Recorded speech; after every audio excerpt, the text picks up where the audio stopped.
Welcome to Drop the Mic, broadcasting from The Lounge, also known as the Cigar Affair in downtown Maumee, Ohio. I'm Mike, your host. Thanks for joining us for insightful conversations about business, technology, leadership, and entrepreneurship. Alongside my co-hosts Brendan and Zach, together we'll dive into the latest trends, share valuable insights, and interview inspiring guests. Now, get ready for Drop the Mic.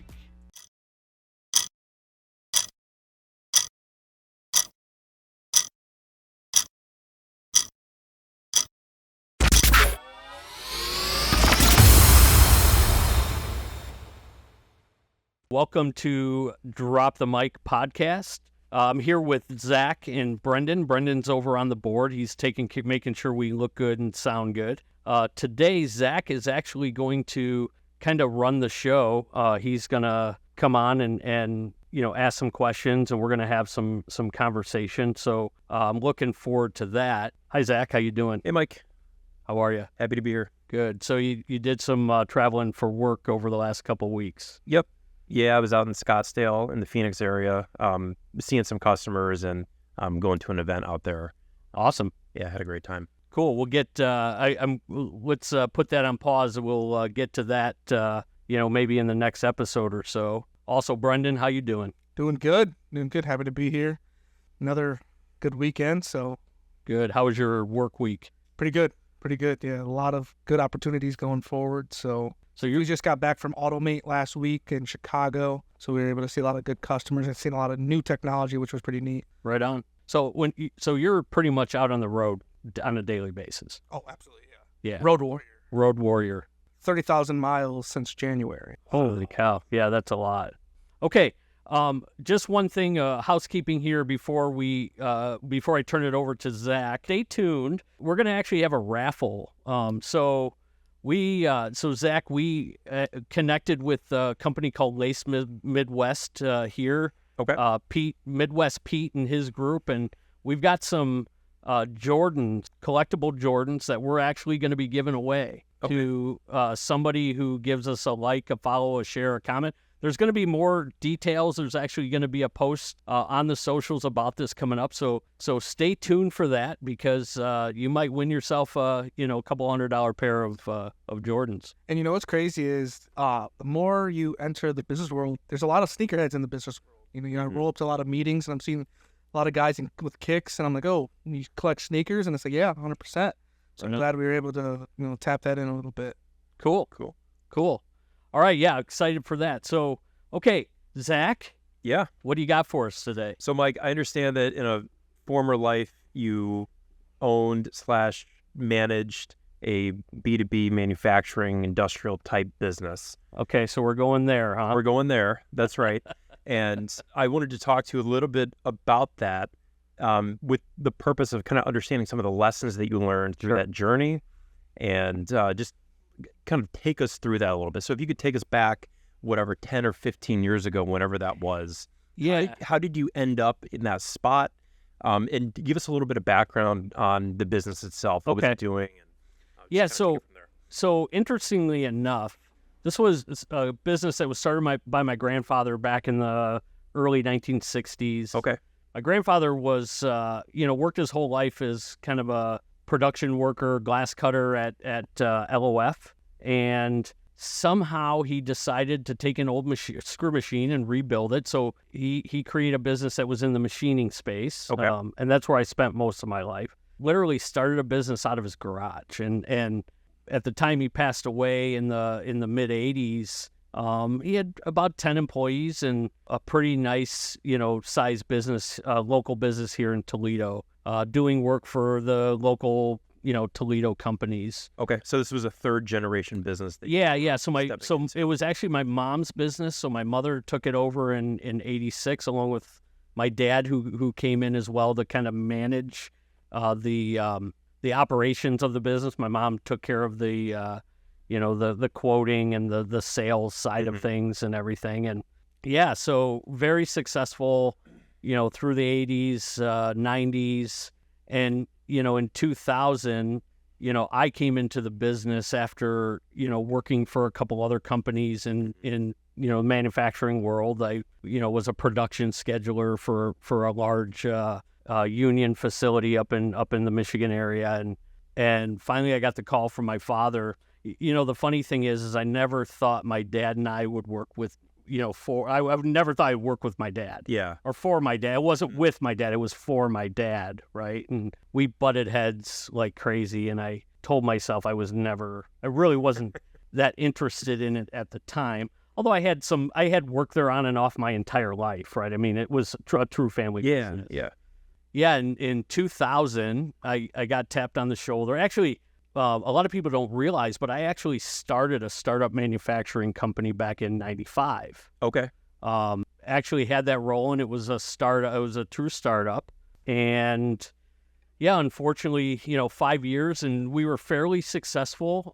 But I had some partner issues, so I had a partner in the business that ended up doing some really crazy things, and we hear a lot of stories about partnerships gone bad.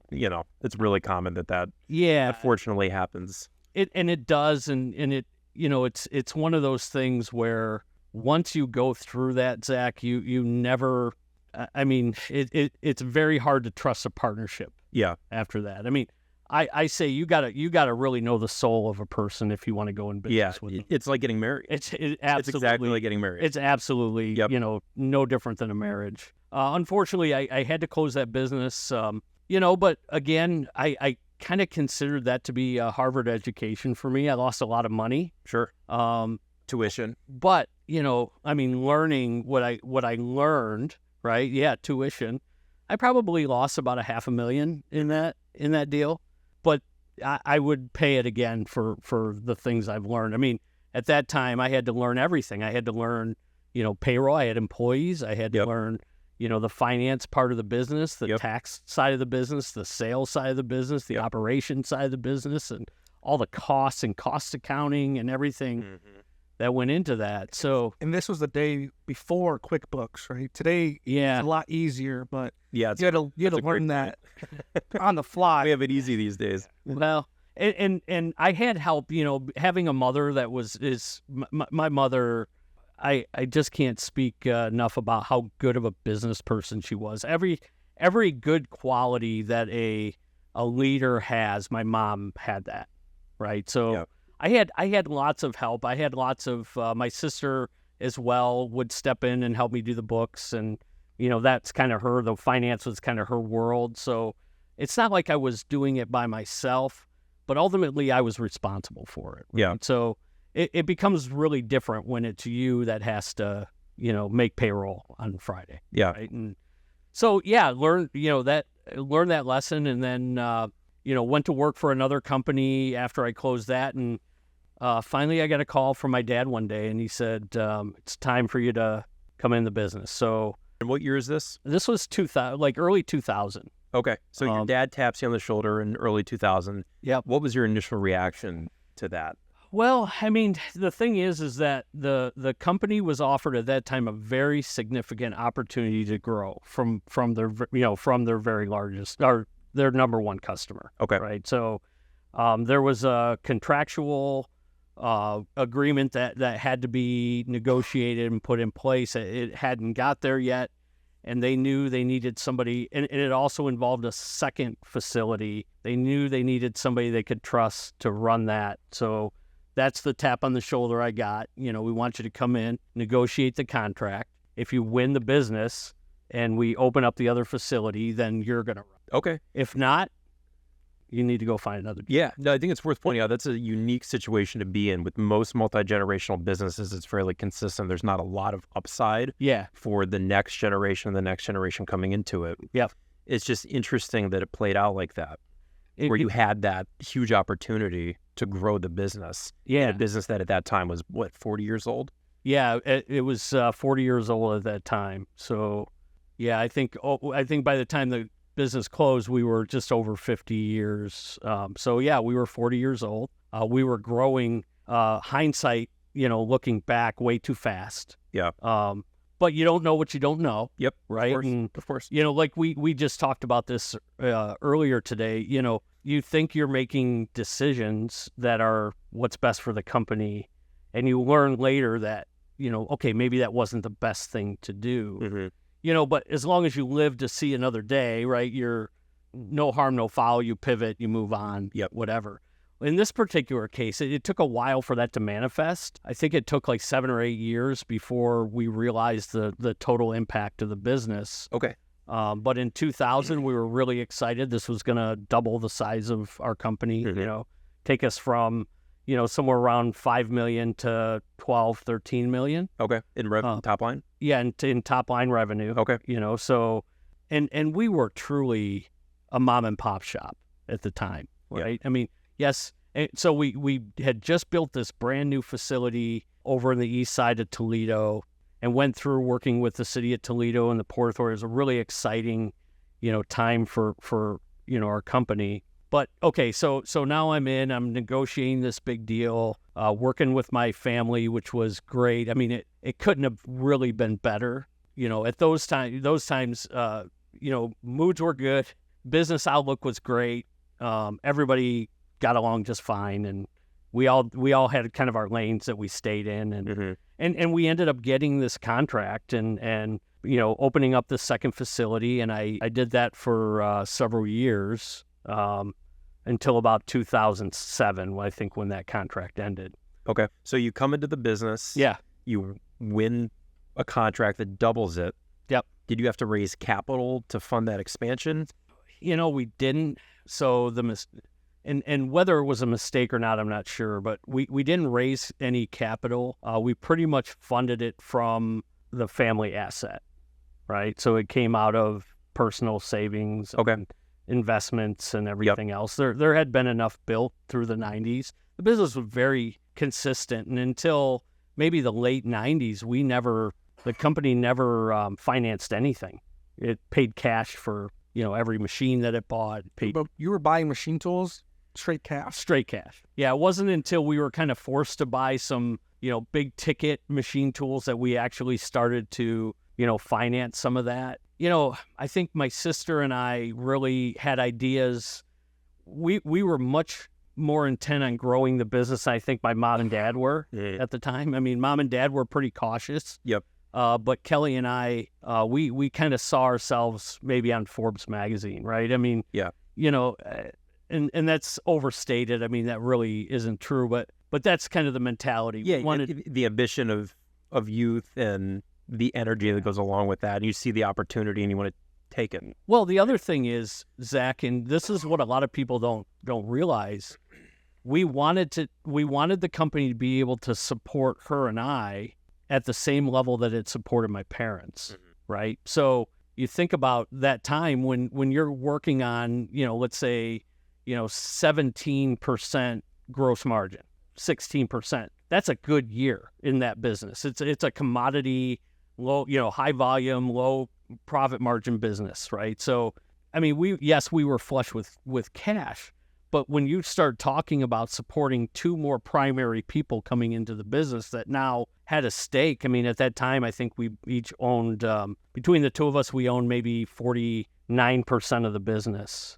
Okay. Between the two of us. So, At this time, you're probably starting to have families too. yeah. But still working for, at that time, probably $40,000 a year or something like that. Mhm. I mean, it was still kind of I can make more money working Somewhere else. for the company down the road. Right. Right.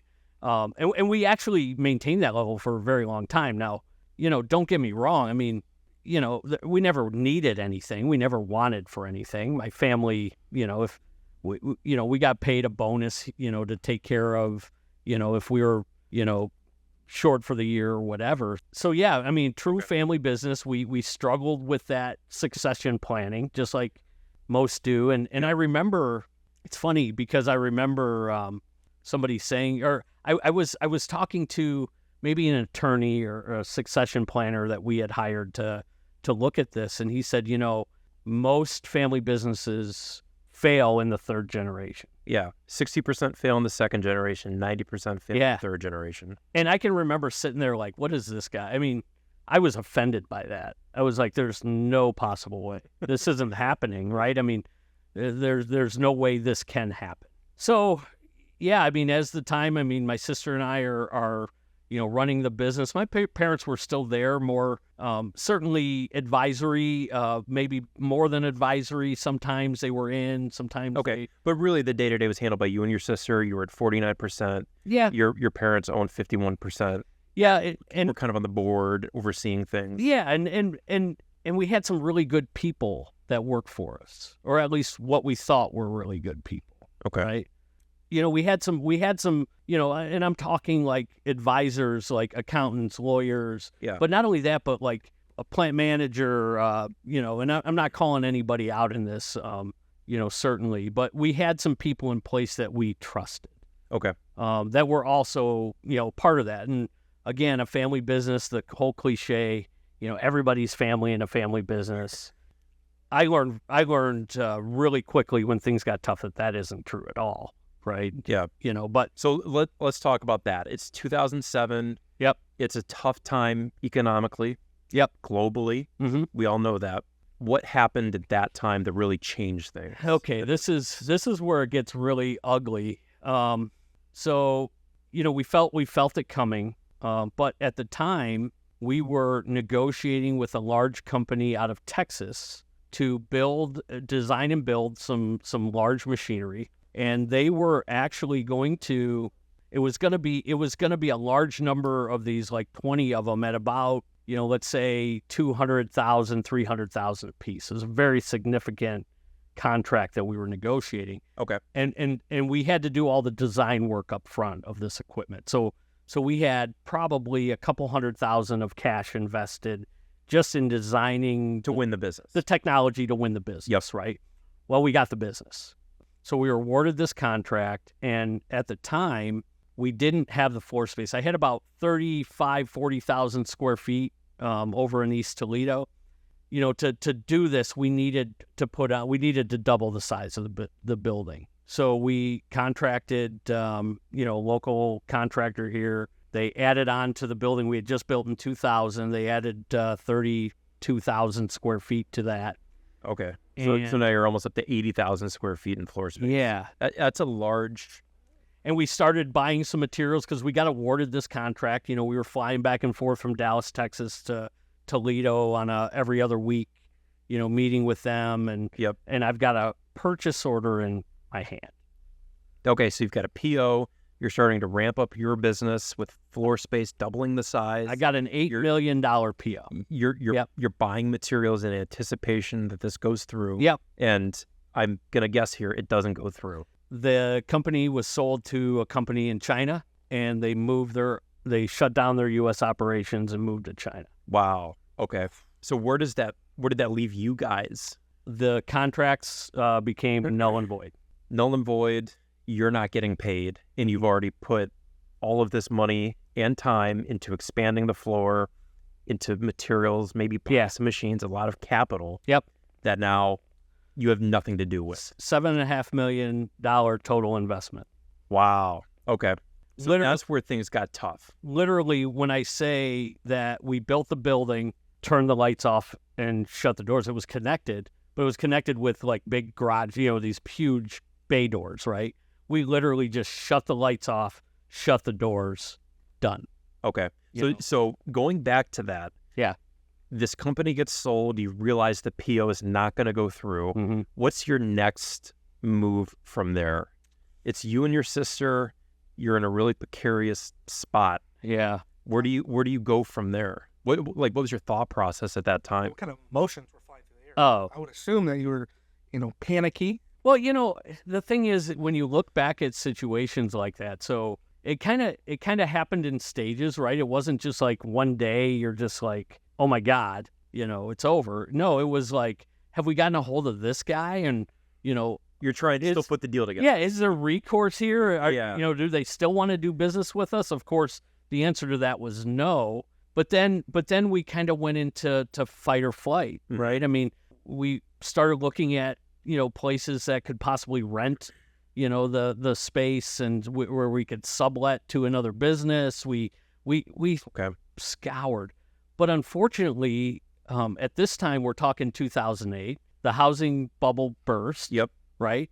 everything comes crashing down. Yeah, stock market's down 30%. People are panicking. There's blood in the streets. Blood in the streets, and all of that stuff. And of course, our business went in the toilet. We're putting money back into the company just to pay the people we had because we didn't want to lose good people. Yeah, just to make payrolls. Yeah. So you're financing this business that was profitable. Yeah. You don't have any capital in the business. You just put it all out for this PO that didn't end up working out. Yeah.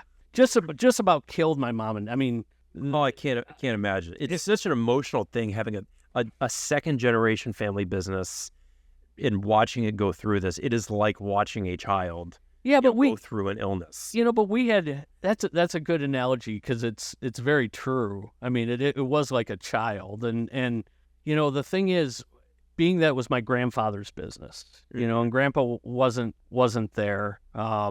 You kind of felt like you had an obligation. And this wasn't the first time, Zach, that things got rough. I mean, all of the, I talk about all the roller coasters of business, right? Yeah. We'd been through tough times before. The difference with this one is that we had the bank involved, right? Okay. Where maybe in the past we didn't, right? Yep. So things were a lot easier when it was just us. And we go, oh, okay, well, let's take a home equity line of credit against the building, the building that we owned outright. Yep. And we'll weather the storm and, pay it off when we're done. And those things always work, right? We are always able to get it and still grow, shortly thereafter. So you were in a position where you're funding expansion with credit. You're funding buildings, materials, payroll with credit. Yeah. At the same time, the business goes through a decline. Yep. A cyclical decline, but a decline nonetheless.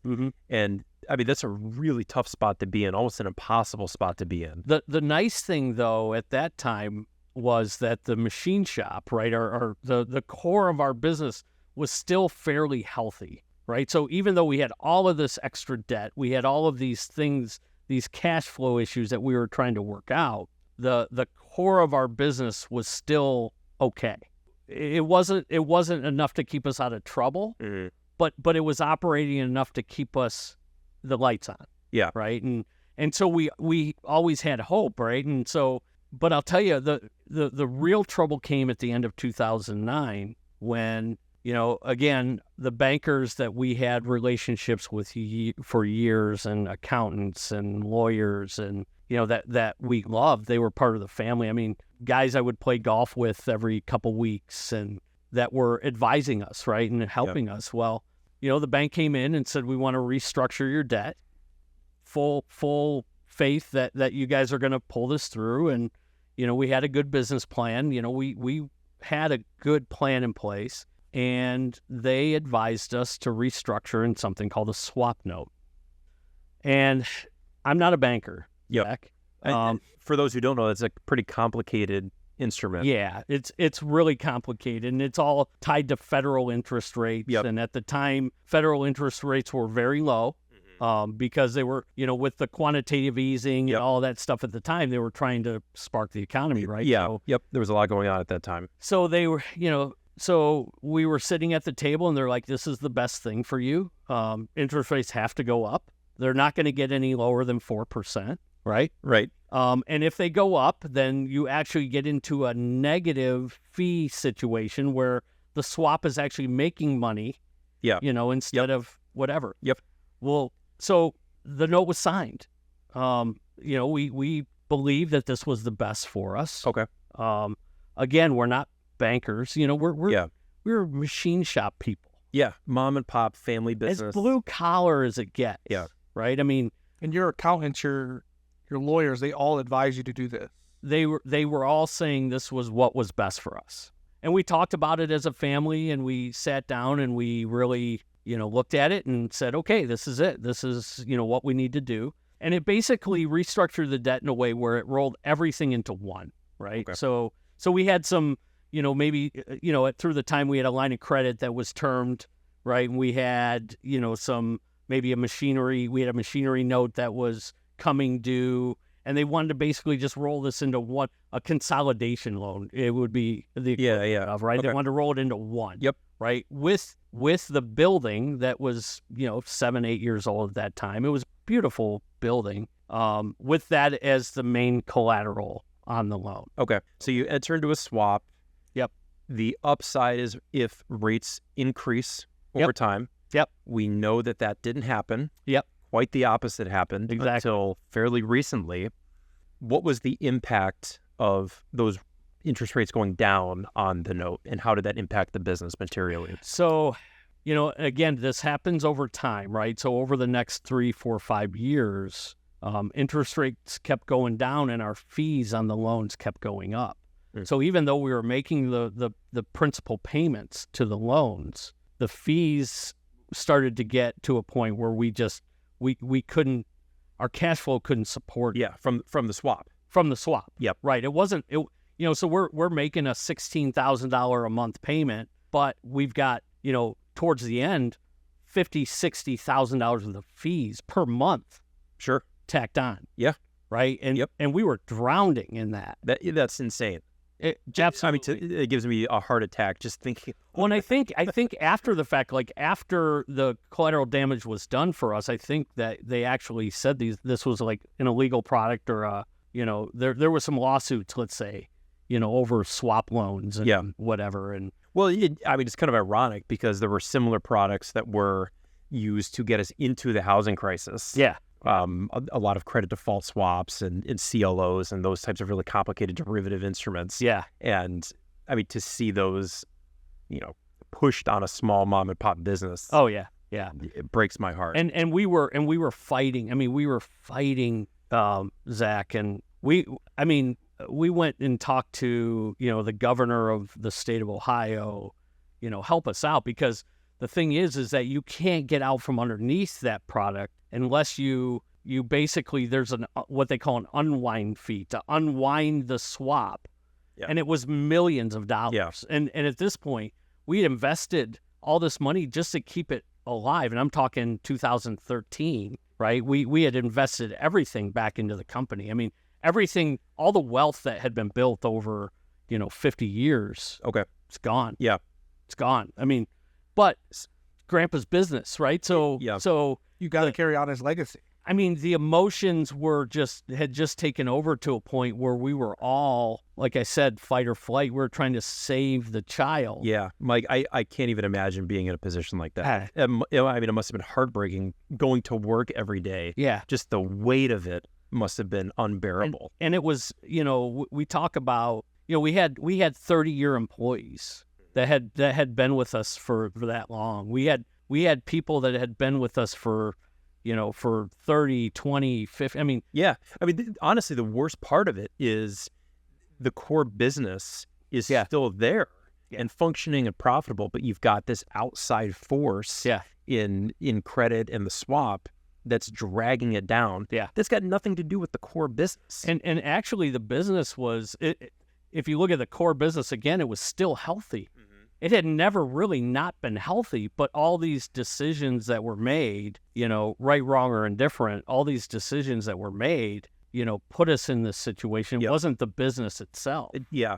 So the machining side was profitable. We were actually making a profit machine parts. We were doing fairly well, but we couldn't pay the bank. Yeah.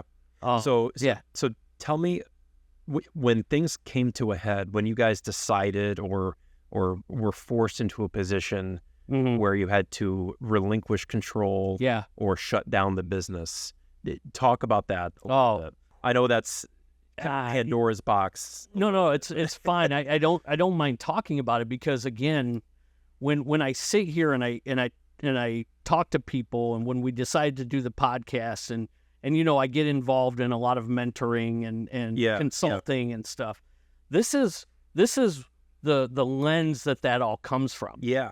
Right. And I ask from a place of, this is such an incredible experience that you've gone through, as painful as it is. Yeah. Listening to you, I can hear the pain in your voice talking about this, but it's such a valuable lesson that you learned that I want to, share with our audience. It's a Harvard education. It really is. I say these that, days it might be better than a Harvard education. I say that all the time, but the things that I learned from every aspect from, of the business is incredible. But okay, so I remember the day, and the day came, It was in our conference room, and all of the people that I mentioned, the bankers, the lawyers, the attorneys, or the accountants, and these are people that we had 30-year relationships with. We're all sitting across the table from the family. We were all there, and they said, "You shouldn't have done that." That must have been, if I were you, I would have been irate at that point. I would have been.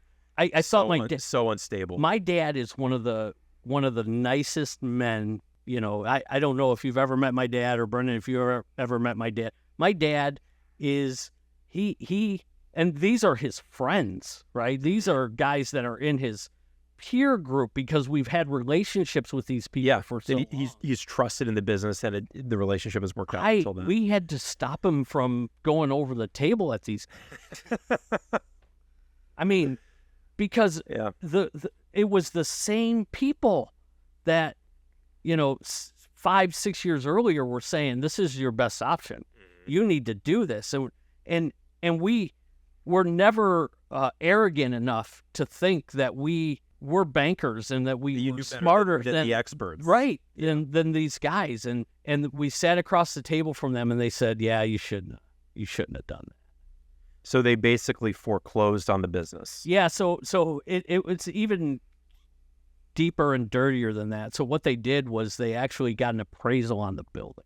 Like I said earlier, everything was tied to collateralization of the building itself. Okay. And now, mind you, the housing market still has not come back, and commercial buildings were affected in this bubble as well. So they did a bank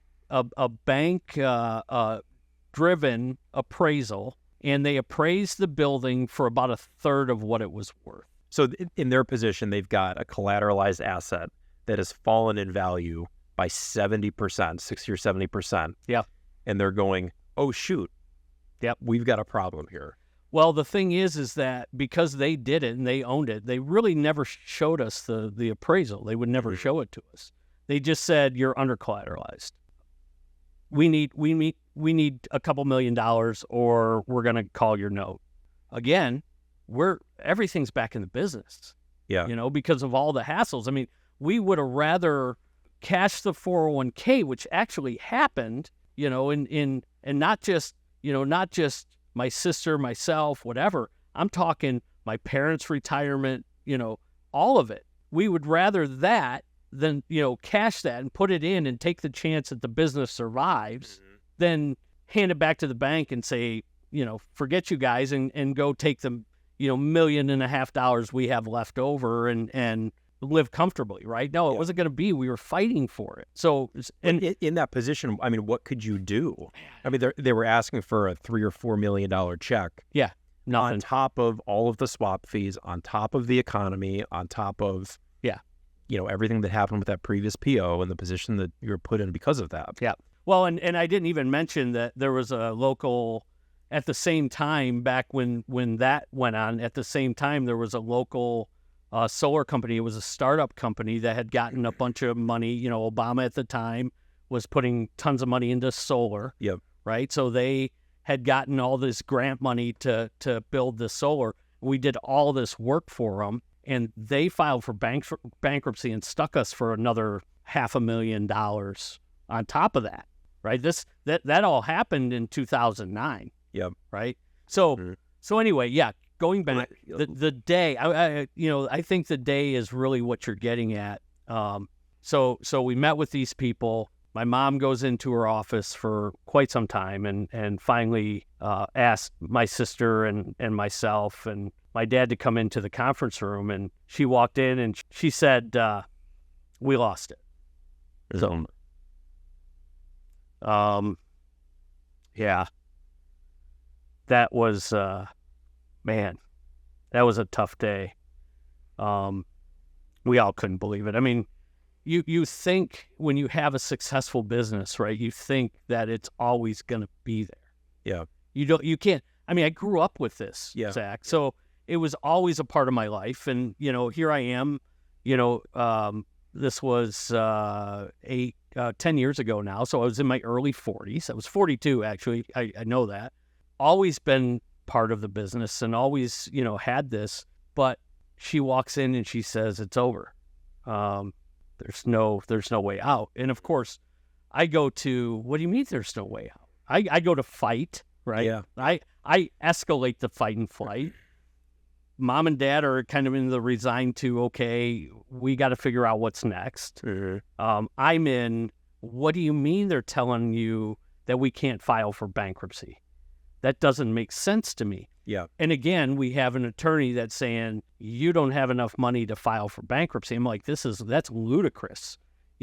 Again, I believe at the end of the day, we were taking advice from people that weren't looking out for our best interest. Sure. And I'll give you some background on that too. But I just couldn't believe it. And I was begging with my family. I'm like, we got to fight this. We can't just let it go. 10 days later, the bank receiver walked in, took the business. A guy walked in, a receiver. Yep. And his sole job was to see where the business was at and basically sell it off in pieces. And that's what happened. That's exactly what happened. Okay, so the business is not around today. No, the business was totally liquidated in 2014, at the end of 2014. So interestingly enough, the receiver comes in a couple of days, and they're like, oh well, if everything works right, the receiver could say that the business is still operable and blah blah. It was all bullshit, Zach. It was all bullshit. Their Huntington Bank was the bank, and their idea was that it was going to get liquidated. There was no way this business was going to continue. The building was worth way more. We went out and got an independent, appraisal of it, and it was, 2.5 times what their appraisal was. Sure. Yeah, there's all kinds. Did you ever find out what the building actually sold for? Yeah, it sold for close to what we thought it was valued for. They sold it for that, right? So. And the outside appraisal, you couldn't take that back to the bank? No. Hey, look. That's not the way it worked. Yeah. Yeah, it just didn't work that way. Once they had their stuff done, I felt like it was very, I talked to a lot of people at the time that had small businesses and went through similar types of things at that time. I just believe that a lot of the banks were trying to divest their, investments. Yep. They were trying to get out. They were trying to get rid of their book, all the companies that were there, and they were just going to sell it for, And with a swap, they're really in control of the note. They can call it. And and there was enough money paid in that the overall loss was probably something they were willing to take, right? Yeah. So again, the receiver comes in. He's working there for about 3 or 4 days, and I knew I was in trouble one day. I just felt there was something wrong, and I was actually the first one fired. So they walk into my office and say, "Today's your last day. You got 10 minutes to clean out your office." Wow. And this was home. I mean, this was home. It's literally your identity. It's home, Yeah. right? I mean, this was ours, right? And literally 10 minutes. Yep. And after you walk out the door, you are no longer allowed on the premises. Now, of course, everybody else in the family's still working. I was the first guy to go. Mm-hmm. So that was it. So packed some stuff in a box and walked out with my box, and there was a police officer that was there to make sure it all went smoothly, and fired from my own family business. Yeah. The hard way. So that's hearing that's hard to digest. It's very emotional. I mean, I'm getting emotional hearing that and thinking about somebody, a friend going through that. That's hard to hear. Yeah. Looking back on it, maybe a decade later, what are, if any, some of the lessons that you could have taken out of that really tough time that you've used or employed in starting over at, 42? Yeah. Or however old you were at that time. Yep. Talk us through that. Okay, so I'm 42. Worked in my family business for a very long time. The fortunate thing, Zach, was that because of that, I had so many marketable skills. It could have went anywhere, right? But that didn't mean it was easy. So I bounced around a couple of jobs that I lasted, 2-3 weeks, and other machine shops, local machine shops that truly they were just looking for my for me to help them like take the J&S, the company's book of business. They want the customers. As soon as that wasn't good, it was clear that wasn't going to happen. We parted ways or whatever. And I'm talking, I worked at one place for 3 months. I worked at another one for 2 weeks. That was horrendous. I was so unhappy. And so I go out and I decide, okay, you know what? It's time for a fresh start. I'm going to go apply for a job as an inside salesman. I saw this LinkedIn job posting for a company in Ann Arbor. And it was a tooling, what I thought was a tooling company turned out to be something a little different than that. Still in the machining world. And I applied for a job as an inside sales guy, $35,000 a year job. I had to have something. Yeah. I had to do something. Yep. Had to get back in the game. Yeah. And somehow. And honestly, I went up, I interviewed for that job. The owner of the company, it's a large global family-owned business, right? Connected right away. He knew I knew what I was doing. I have 30 years experience in the business. And he said, you're not an inside sales guy. You're you're a sales guy. Yeah. I want to put you on the road and I'm going to pay you a hell of a lot more than $35,000. So you got in front of somebody who saw the value of your experience and the resume that you built. So back to your question. And I say that only to answer that question. And that answer is, number one, there's life after. It was adversity of which I never thought I would have to endure personally. And mom and dad probably worse than me and my sister. I mean, it ripped our hearts out. Can't even imagine. But to think that you could possibly go back and do something different, it's foolish. Life happens, man. Yep. We don't get do-overs. And if you live your life in business as a business owner, if you live your life afraid of every decision you're going to make, it's worse than just failing in an epic way. Yeah. You're going to fail either way. You're going to fail. You accept that you're going to fail and still have an action bias towards your decision making. And you got to keep that out of your head. So, I have lots of friends that are like, "Hey, man, let's start another business. I mean, you've got all this experience." And no, you've had your run around the course. Been there, done that, and I appreciate it, and I learned a lot from it. But nah, I don't have the desire for that. What I have a desire is to tell people, okay, you can't make a bad decision in business. You can only make a decision, right? The only bad decision you make is the one that you don't make. That's it. Does that make sense? Yeah. I mean, you just gotta trust, because every business is so different, and every, the dynamics of that business and the markets of that business, they're all so different that there is no easy button. You read this book and it'll tell you how to make every decision right. Yeah. Now. And at the end of the day, there's always going to be stuff that's outside of your control. 100%. You're never going to be able to control all of the controllables. Exactly. Everybody, at the end of the day, just has to make the best decision with the information that they have and then manage the outcome of that decision. Yep. To the best of their ability. And right? At the end of the day, at the end of our life, it's all about relationships. I learned through that who actually cared, and who was there for the money. I mean, and that's the thing that a lot of people, when you're successful and you're running a successful business, there's a lot of people that want a piece of what you have. Yeah. Right. There's a lot of people with their hand out that want to do business with you, that want to, that want to get a monthly billable from you, and they're going to play golf with you, and they're going to take you out to dinner, and you're going to go to their son's wedding, and you're going to do all these things. Yep. But that doesn't make it real. Right? That doesn't make it real. My biggest thing is surround yourself by people that would go to battle for you whether you have money or not. True friends. Yeah. I'm talking these guys that when you say, "Hey, I got something we got to do, it's not going to be good," and they look at you and go, "Okay, who's driving?" Right? Yeah. I'm talking these kind of guys, and sometimes it's really hard to weed that out, but I think, when you do, it breaks my heart to see the people that 3 months after it's gone, won't even return a phone call. Yeah. Never called to say, how you doing? Never reached out at all. reached out at all. Moved on. Done. As long as, when you can no longer, when I could no longer pay their bill, it was over. Yeah.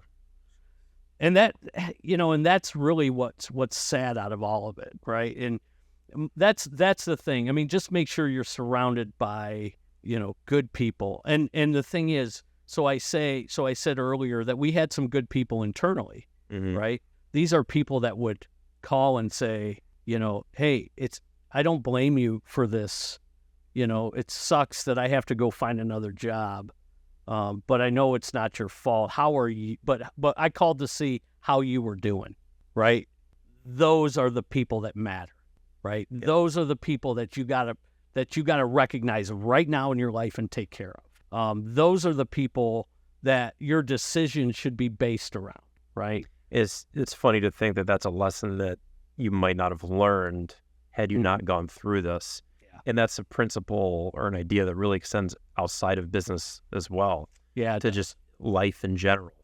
Yeah. It's it's definitely something that you should think about, and it's everything that I do and everything that I talk about in whether it's consulting or whether it's in my career, managing people, it's all about protecting and building those relationships and truly understanding, the nature of people, and not just allowing people, to get in the inner circle because you have something to offer them, right? Or not just getting in somebody else's inner circle because they have something to offer you.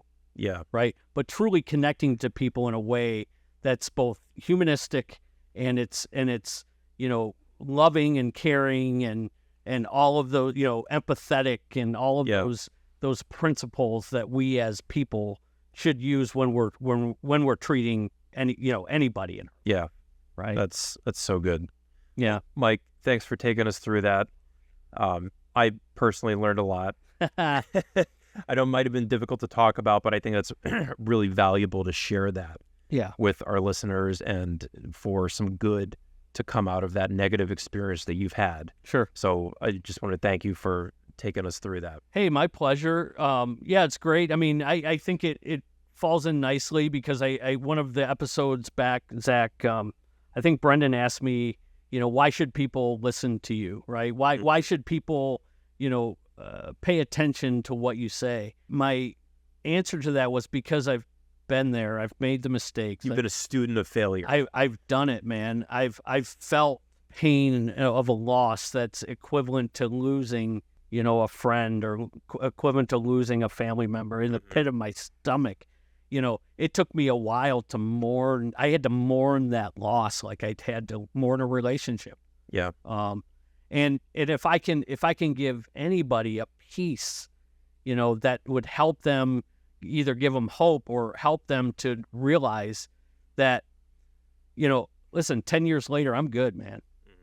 I mean, at 42, I lost everything. I had nothing. 10 years later, I'm good. Everything in the world that I lost, I have tenfold now. Money's comes and goes. Yeah. Right? Money comes and goes. But the relationships that I have now and the peace that I have now, there is life after. And there is a bigger purpose than that. And you'll find it. I mean, you just got to have hope and do the right things and build the connections. Yeah. And I think that really shows, adversity, right? And when things turn hard, don't just pack it up and say, let's go. Yeah. So truly, pick your britches up and. Well, it's all about perspective, right, Brendan? And you and I talk about this sometimes, where at the end of the day, we're just selling metal, man. At the end of the day, we're just, it's just business. Yeah. It's not real. It's just business. I mean, sure. Yeah. I mean, this is, we're getting money to feed our families and stuff, but you can't sacrifice relationships for that, right? For that money. it's not gonna give you the purpose that you need to be better and do better and build and grow. I'm way better now than what I was back then. I mean, if you talk to anybody that knew me back in the, in the 90s as a manager, I was a nightmare. I was horrible. I was a horrible person. But I look back and I've even said before, I'm embarrassed by some of those things. Mm. But that's what's made me better today, because I recognize that and I see those same traits in people and go, don't do that, because you're going to regret it 20 years from now, right? That's really the wisdom coming out of the situation. Sure. I think. Yeah. So, Mike, thanks for taking us through this. Like you got it. I really appreciate it. You got it. Okay. Thanks a lot. Like, share, follow, subscribe. Right, Brendan? Yeah. Hit all the socials. We'll drop that giveaway here shortly. So stay tuned for that. That should be going on. Throw some comments in the comment section. Let us hear from you. What do you want to know about? What do you want to hear about? And we got some great guests coming up here in the very near future. I mean, we've got some heavy hitters signed up to come on. So just keep us on your favorite list and stop in and check us out from time to time.